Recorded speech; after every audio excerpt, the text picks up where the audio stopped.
요즘으로 치면 치지리도 복 없는 한 여인입니다. 나라는 망해갑니다. 제대로 된 지도자 한 명 없습니다.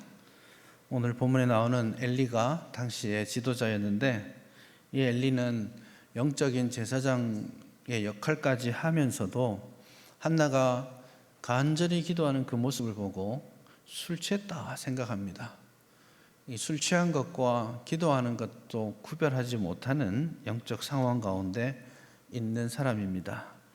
그 자식들은 정말 입에 담기 어려운 그런 일들을 제사장의 이름으로 행하고 있습니다.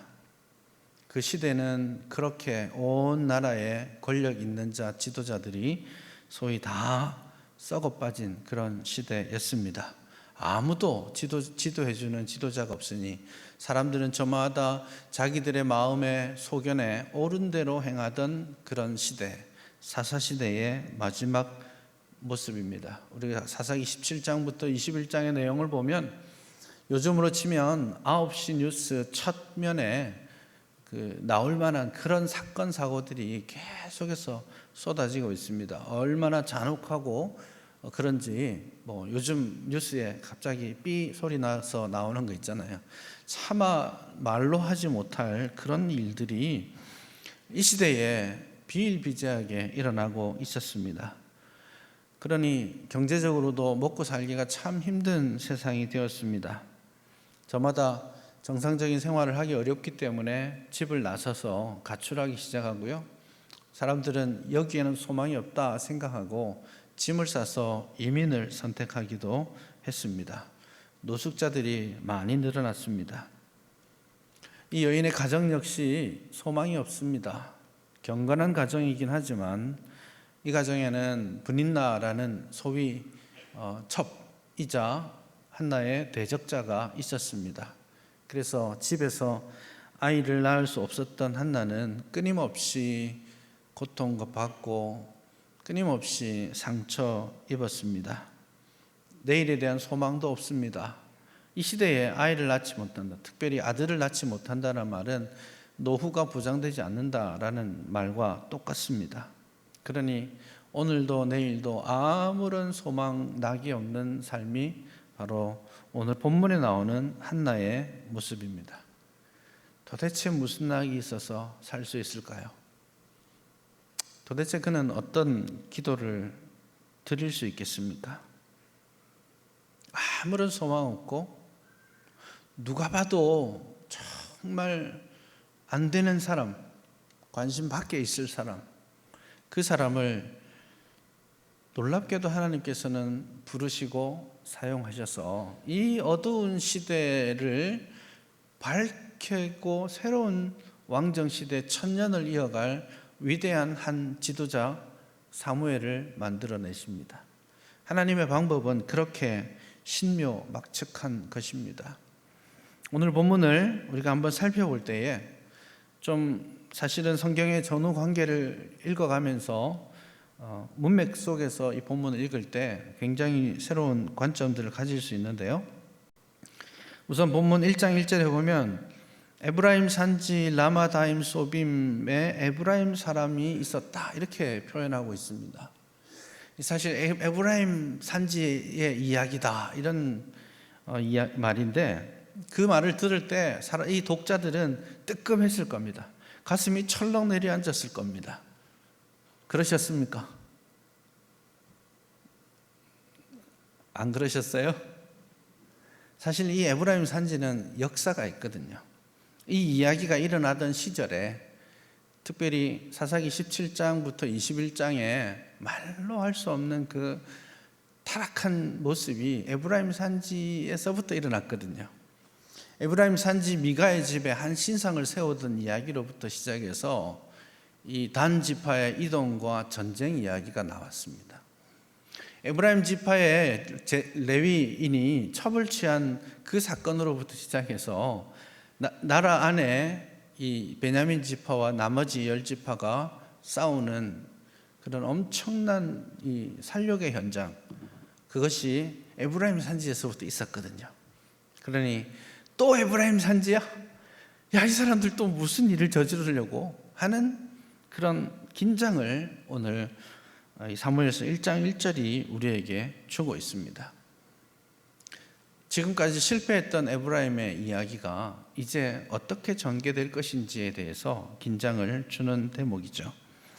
또 한편으로 여러분, 이런 이야기를 읽을 때에 조금 먼 문맥이긴 하지만 창세기에 나오는 이야기들을 한번 떠올릴 필요가 있습니다. 이게 소위 전형적으로 이 장면을 사용하는 문학적 기법이라고 할 수 있는데요. 창세기에 이 소위 남편과 두 여자 사이에 삼각관계들이 존재합니다.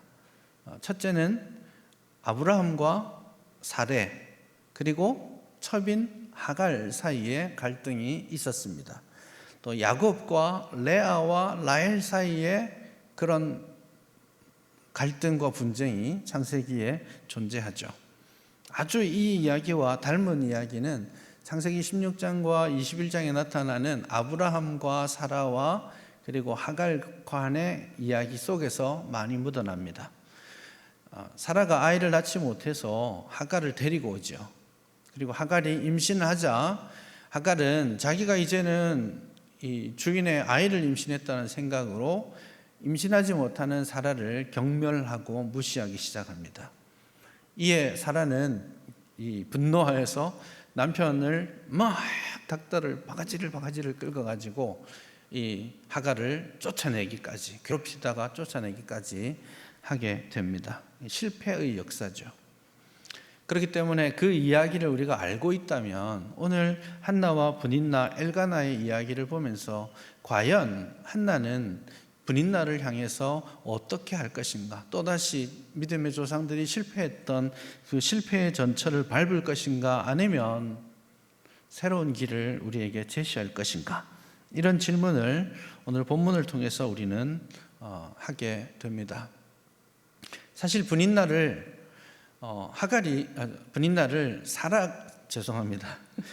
사라가 아니고 한나가 브닛나를 데리고 옵니다.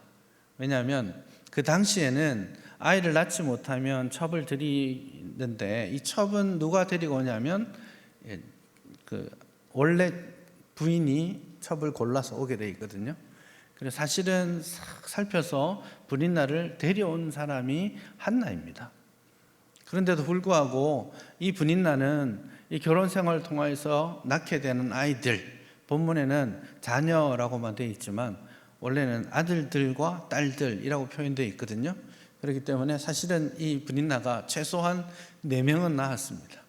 이 4명이 한 달 만에 척척척척 순풍순풍 나오는 게 아니잖아요. 꽤 오랜 시간 동안 한나는 이 브닛나로 말미암아서 어려운 시간들을 보내게 되었습니다. 이 가정에 무슨 낙이 있겠습니까? 밥을 먹을 수 없을 정도로 마음의 고통이 심하였습니다. 그래서 오늘 본문에서도 이 앞에 보면 한나가 하나님의 집에 가서 그 격분된 마음 때문에 음식을 먹지 아니하고 하나님께 기도하러 가는 그런 모습을 볼 수 있죠. 브릿나는 그렇다 치고 남편도 사실은 좀 철없기 그지없습니다. 엘가나가 되게 사랑스러운 남편, 애처가로 이렇게 나타나고 있기는 하지만 사실은 이 남자가 여자의 마음을 잘 몰라요. 예나 지금이나 똑같습니다. 그래서 사실 브닛나와 한나 사이에 갈등이 있고 식사 때마다 그런 격분이 있는데도 불구하고 이 엘가나는 그거 상관하지 않고 자기 사랑을 한나에게 베풉니다. 그래서 한나는 한 명밖에 없고 브닛나와 그 아이들이 있는데 한나에게 갑절의 음식을 주면서 많이 먹어 막 이렇게 합니다. 그러면 맛있을까요? 그것 때문에 남편 나오고 나면 또 싸우거든요. 그러니 이 음식이 무슨 낙이 있겠습니까? 그렇게 해서 또 울고 있으면 이 남편이 아내를 이렇게 다독이면서 이렇게 말하죠. 괜찮아, 자식이 뭐 중요해, 당신한테 내가 있잖아, 이런 이야기를 합니다. 그러면 맞아, 자식이 뭐 중요해 하고 위로를 받겠습니까? 그렇지 않거든요. 그러니 사실은 엘가나가 애처가이긴 하지만 한나의 마음을 알아주고 한나에게 진정한 위로를 주지 못합니다. 그렇게 보자면 한나는 사회적으로나 경제적으로나 가정에서나 어디에서도 위로를 힘을 받지 못하는 그런 여인이었습니다. 이때 한나가 선택한 길, 그것을 우리가 주목해야 됩니다. 지금까지 제가 잠깐 말씀드렸던 사라나 라헬이나 이 사람들 모두가 우선은 남편을 닥달합니다. 남편에게 바가지를 끌어오면서 나에게 자식을 낳게 하라 뭐 이런 이야기를 하고, 두 번째는 자기의 대적자, 이 삼각관계에 있어서 대적자들을 핍박하고 그들을 쫓아내는 일들로 이 문제를 해결하려고 해왔었습니다. 그러나 한나는 지금 우리에게 새로운 길을 주고 있는데, 너무너무 자신을 괴롭히는 브닛나에게 한나는 말하지 않습니다.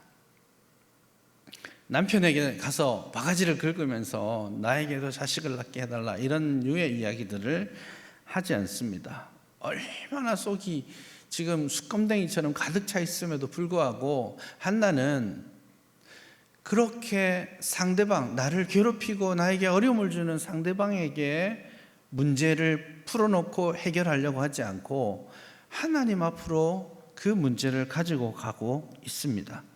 그게 중요한 해결점입니다. 그 많은, 사실은 밥도 먹을 수 없는 그 지경에 빠졌음에도 불구하고 너 죽고 나 살자 이런 이야기가 아니라 하나님 앞에 가서 그 아픈 마음을 토로합니다. 하나님 앞에 통곡합니다. 하나님 앞에 어쩌면 말을 할 수 없을 만큼 아픔이 있었던 것 같아요. 그래서 아마 가슴을 탁탁 치면서 아버지 하고 나면 더 이상 할 말이 없는 그런 지경 아니었겠습니까? 그가 오랫동안 하나님 앞에 기도하지만 오늘 본문을 보면 그가 속으로만 말하고 입술만 움직이고 있습니다. 그렇게 애절하게 하나님 앞에 기도하고 있는 모습입니다. 여러분, 여기에 문제 해결이 있는데요, 여러분, 우리가 문제를 해결하기 위해 대적해야 될 존재들은 우리의 이웃이나 우리에게 어려움을 주고 우리에게 갈등을 주는 그 사람이 아닙니다. 그 사람을 붙잡고 해결하는 것이 하나님의 길이 아닙니다. 하나님께서는 그들을 대적하라고 부르는 것이 아니라 사실은 하나님 앞에 나와서 내 문제를 내려놓고 기도하고 하나님 앞에 문제를 해결받는 것이 근본적으로 중요합니다. 그래서 하나님과의 관계가 풀어지고 나면 대적으로 여겼던, 나의 대척점에서 나를 반대하던, 나를 미워하던 그 사람의 관계도 자연스럽게 풀어질 수밖에 없습니다. 다윗이 골리앗과 싸움을 하려고 했는데 옆에서 시비 거는 사람이 있습니다. 자기 형이죠. 머리 피도 안 마른 녀석이 이런 데 나와가지고 무슨 소리를 들리니 가서 양이나 쳐? 이렇게 이야기했을 때, 아니야, 내가 얼마나 큰데 나 힘 있어, 할 수 있어, 이런 이야기 하지 않습니다. 가서 조용히 골리앗을 물리치고 오니까 그 형 엘리압의 목소리는 더 이상 대답할 필요가 없는 거 아니에요. 이게 문제 해결의 진정한 원리입니다. 하나님께서는 우리의 아픈 마음과 어려움과 눈물을 아시고 계십니다. 그리고 사실은 하나님께서 이것을 우리에게 허락하신 것입니다. 본문 5절과 본문 6절에서 한나의 이 아픔의 원인이 어디에 있는지 말해주는데요, 여호와께서 그에게 임신하지 못하게 하셨다. 6절에도 여호와께서 그에게 임신하지 못하게 하심으로.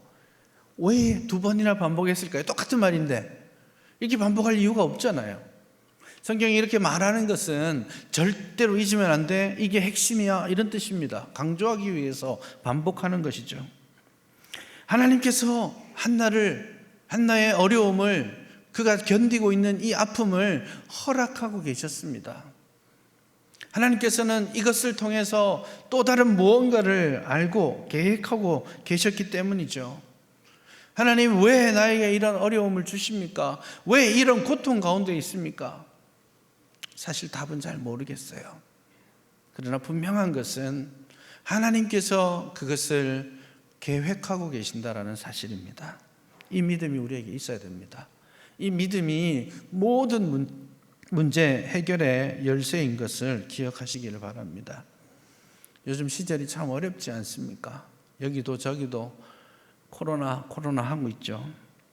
분명 많은 사람들을 힘들게 하고 있고, 또 이로 인하여서 목숨을 잃은 많은 사람들과 그 가정에 얼마나 큰 어려움과 아픔이 있겠습니까? 그러나 우리가 마지막까지 붙들어야 될 소망은, 하나님이 우리에게 계획하신 것은, 하나님의 길은 재앙이 아니라 평안이요 위로라는 사실입니다. 그래서 저는 지금 이 고난의 시간들이 지나고 나면 반드시 하나님의 축복을 경험하게 될 것이다 믿습니다. 지나는 동안은 몰라요. 그러나 지나고 나서 보면 무릎을 치며 이때를 위해 하나님이 그러셨구나 라고 고백하는 순간이 분명히 있을 겁니다. 그거 깨달으려면 이 어려움이 있을 때 하나님 앞에 나와서 기도하고 매달리고 있어야 됩니다. 하나님과 나와의 관계가 열려 있어야 그런 일들을 우리가 기도하고 고백할 수 있게 되는 겁니다. 우리 교회도 각 가정도 참 많이 힘들고, 우리 교회도 지금 좀 더 힘들지 않겠습니까? 제가 위임식을 2월 19일 날 하고 2월 23일부터 코로나로 지금 여기까지 왔거든요. 그래서 한편으로는 정말 하나님이 보내주셔서 으쌰으쌰 잘해야 되는 시점인데 코로나 때문에 탁 주저앉아 있는 게 마음으로 여러 가지 안타까움과 또 기도할 거리들이 좀 생기고 있지만, 저는 하나님을 믿습니다. 하나님께서 이 어려움 뒤에 우리 교회를 향하신 크고 놀라운 은혜와 복을 더해 주시리라고 저는 믿습니다. 지금은 잠시 멈춰 있지만, 지금은 그 고난의 비바람 때문에 그렇게 웅크리고 있을지 모르겠지만, 이 풍랑 인연하여 어떻게 된다고요? 더 빨리 갑니다. 광풍 유라굴로 때문에 죽는 줄 알았는데, 사도 바울은 그 배가 깨어지는 그 죽음의 시간들을 지나고 겨우 섬에 이렇게 들어가게 됐는데, 가서 알고 봤더니 거기가 로마 바로 밑인 거죠. 예상대로 갔으면 한겨울 다 지나서 몇 달 만에 갈 그 길인데, 며칠 풍랑이 일더니 하나님이 홀라당 바울을 그 로마 앞에까지 데려다 놓으셨습니다. 하나님의 계획은, 하나님의 일하심은 우리는 정말 알 수 없습니다. 그러니 잘 될 때에도 겸손해야 되고, 안 될 때에도 소망을 잃지 않아야 하는 것입니다. 하나님께서는 이 모든 일들을 통해서 당신의 은혜를 베푸시고 영광을 나타내어 주실 줄 믿습니다. 한나는 마음이 괴로워서 10절에 나오죠. 그는 통곡하고 있습니다. 여러분 안에 어떤 어려움과 눈물과 괴로움이 있는지 우리는 알지 못하지만 하나님은 그것을 잘 알고 계십니다. 어쩌면 여러분 안에 아무도 들어가 볼 수 없는 숨겨진 방이 하나 있을 수 있겠습니다. 남편에게도 열어놓지 못하는 그런 상처와 눈물의 공간, 열등감의 공간, 그런 어둠의 공간이 있을 줄 압니다. 그거 하나님만이 여실 수 있어요. 하나님 앞에 나아가서 그 모든 것들을 쏟아내고 기도하고 회복받으시기를 바랍니다. 그렇게 하고 나면 18절을 보면 놀라운 장면이 나오죠. 한나가 기도하고 일어서서는 마음의 평안을 얻습니다. 그리고 가서는 얼굴에 다시는 근심빛이 없었다라고 말씀합니다. 상황이 바뀌었나요? 기도했을 뿐이잖아요. 아이는 여전히 없고, 집에 돌아가면 자기를 괴롭히는 사람들 여전히 있고요. 아무것도 변한 건 없지만 한나가 기뻐하고 일어날 수 있었던 것은 그가 자신의 모든 마음을 하나님께 토로하였고, 그리고 하나님의 말씀들을 듣고 돌아갔기 때문입니다. 비록 못난 제사장이지만 엘리가 평안히 가라, 이스라엘의 하나님이 내가 기도하여 구한 것을 허락하시기를 원하노라. 그러니까 한나가 아멘 하고 그거 받은 줄 알고 믿고 돌아갑니다. 사실 엘리는 응답받아서 전한 게 아니에요. 그는 그냥 종교인입니다. 이따가 원래 아무나에게 하던 말, 하나님 은혜 가운데 사세요, 이 말이에요. 그냥 원래 하던 대로 말 톡 던졌는데 그거 붙잡고 한나는 하나님께서 말씀하시고 나를 붙잡아 주실 걸로 믿고 나아가서 식사를 합니다. 얼굴에 근심빛을 없애고 정상적인 삶으로 돌아가기 시작합니다. 근데 그 믿음이 필요하고요. 또 한 가지 우리가 주목해야 될 것은 한나가 무엇을 기도했는가입니다. 여러분, 어떤 기도했을까요, 한나가? 아마 첫 번째 그 안타까운 마음으로 가서 기도했을 때는 하나님, 분인나 저거 어떻게 해야 되는 거 아니에요? 이렇게 기도했을 수 있습니다. 우리 남편이 나도 내 속도 몰라주고 저게 뭡니까? 이렇게 기도했겠죠. 오래 기도합니다. 기도하고 또 하나님, 제 문제가 자식이 없어서 그런 거 아닙니까? 제 문제 좀 해결해 주세요. 저한테 아들 하나만 주시면 제가 뭘 더 바라겠습니까? 이것만 주시면 제 모든 눈물 다 사라집니다. 하나님 좀 주세요. 이렇게 기도했을 겁니다. 그런데 오늘 본문을 보니까 그렇게만 기도하지 않습니다. 11절 이하에 보면 한나가 하나님 앞에 서원합니다. 기도합니다. 하나님, 내 기도를 들어주시고 나를 기억해 주시고 나에게 은혜를 주셔서 나에게 아들을 주시면 이 아들 나를 위해서가 아니라 이 아들 하나님을 위해 온전히 평생의 나실린으로 바쳐드리겠습니다. 내 필요를 채우는 기도를 하다가 한나는 하나님의 계획에 대한 순종의 기도를 하는 것입니다. 이 굉장히 놀라운 변화입니다. 여러분, 기도를 통해 하나님은 여러분과 대화 나누십니다. 그러니 우리가 아주 아름다운 완성된 기도로 하나님께 나아가야 된다고 생각하실 필요가 없어요. 때로는 원망의 기도, 때로는 분노를 표현하는 기도를 하나님 앞에 쏟아내십시오. 그러면 하나님이 그 모든 걸 들어주시고 우리의 마음과 생각도 바꾸어 주시고, 그러면서 기도를 통해 하나님의 계획과 뜻이 이루어져 가도록 하는 것입니다. 하나님 아들 주세요 라고 했다가 한나는 하나님, 이 아들 내 문제, 내 집의 문제가 아니라 세상에 이 어둠을 밝힐 수 있는 아들 삼아 주십시오. 이 아들 하나님께 온전히 바치겠습니다. 그렇게 고백하고 있는 것입니다. 그는 기도하는 중에 더 크신 하나님의 계획을 발견합니다. 그리고 그 아들을 받았을 때에도 동일한 마음으로 하나님을 찬양합니다.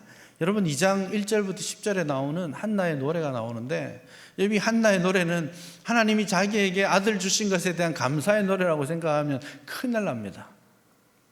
그런 이야기는 거의 없어요. 대신에 한나의 노래에 담겨져 있는 그 하나님의 계획은 정말 크고 놀랍습니다. 높이시고 낮추시는 그 하나님에 대한 하나님을 고백합니다.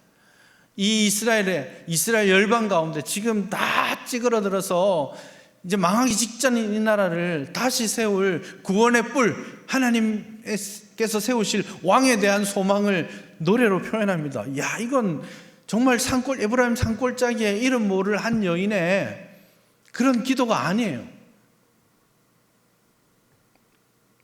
하나님께서 하실 일들을, 그 고통, 그 눈물, 그리고 오래된 기도를 통해 한나는 알아갑니다.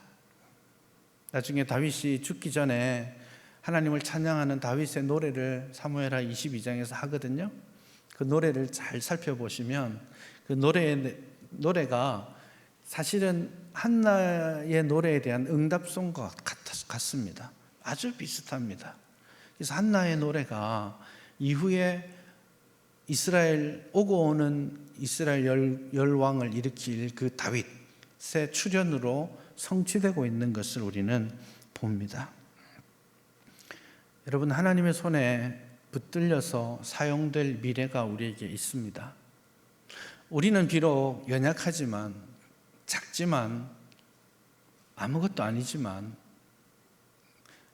이 영도 땅에 잊혀진 한 사람일 수는 있겠지만, 여러분, 하나님께서 우리를 사용하십니다. 하나님의 방법은 바로 이것이에요. 이 나라를 바꾸려면 지도자를 바꿔야 된다고 생각하십니까? 그렇지 않습니다. 지난주에 우리 투표했잖아요. 세상이 깜짝 놀랄 만한 결과가 나왔어요. 그럼 세상이 바뀔까요? 글쎄요, 안 바뀔 겁니다. 난 힘이 없는데요. 난 권력이 없는데요. 난 건강하지도 못한데요. 난 돈도 별로 버는 것도 없고 하나님께 드릴 것도 없는데요. 난 배운 것도 별로 없는데, 난 이제 나이가 많아서 못해요. 이렇게 말할 건 많은데 그렇게 말씀하시면 여러분 정말 하나님을 몰라도 너무 모르시는 거예요. 하나님이 일하시는 방법은 그런 위대한 지도자를 세우고 또 위대한 사람들, 권력자들, 돈 있는 사람들 통해서 일하실 거라고 착각하지 마세요. 하나님은요, 하나님 앞에 붙들려 있는 한 사람, 그가 어떤 조건에 있든지 그 사람을 쓰시는 거예요. 나 정말 가진 것 없지만 하나님 이거라도 쓰실 수 있을까요? 할 때 오병이어의 기적이 일어나는 겁니다. 하나님 저 정말 이렇게 힘 없지만 하나님 나라도 쓰시기를 원하신다면 좀 사용해 주세요 하실 때 하나님은 바로 그 한 사람, 연약하고 연약한 그 한 사람의 헌신과 봉사를 통해 당신의 일을 이루어 가실 겁니다. 오늘 저와 여러분들 통해서 하나님은 일하실 것입니다. 그리고 이 어두운 세상, 주님께서는 여전히 이 세상을 버리지 아니하셨기에 지금도 이름 모르지만 엎드려서 기도하는 그 기도의 여종들을 통해 쓰실 겁니다. 저는 정말 새벽 기도 갔다가 깜짝 놀랄 때가 많아요. 기도하고 나가면 할머니들 많이 계신데 할머니들이 기도하시는 내용이 깜짝 놀랄 기도를 하세요. 아이고, 네, 허리가 아픈데 이거 좀 빨리 좀 해주시고, 이런 기도 안 하시고요. 세계 열방을 위해 기도하시더라고요. 그것 통해 하나님 일하시는 거예요. 그 이름 모를 여종의 열방을 향한 그 기도가 하나님의 일을 나타내는 것이죠. 이 시골에 이름 없는 한 여인, 정말 마르고 닳도록 마음이 상한 이 한나라는 한 여인, 이 여인의 기도를 하나님이 기억하시고 사용하셨습니다. 오늘 저와 여러분들을 통해서 하나님께서는 우리의 작은 몸짓과 섬김과 기도와 헌신과 드림을 통하여서 하나님은 우리를 기억하시고 우리를 통해 오늘 이 21세기의 어두운 세상을 여전히 희망 있는 세상으로 만들어 가실 줄 믿습니다. 그렇게 하나님 앞에 드려지는 여러분 될 수 있기를 바랍니다. 기도하면서 하나님의 뜻을 분별하고 순종하시기를 바랍니다. 결코 이 세대를 본받지 마시고 하나님의 선하시고 기뻐하시고 좋은 그 뜻이 무엇인지를 분별하고 살아낼 수 있기를 바랍니다. 그래서 지금 그 자리에 있는 여러분 이 자리가 하나님이 쓰시고 역사하시는 그 출발점 될 수 있기를 주님의 이름으로 축복합니다. 기도하겠습니다.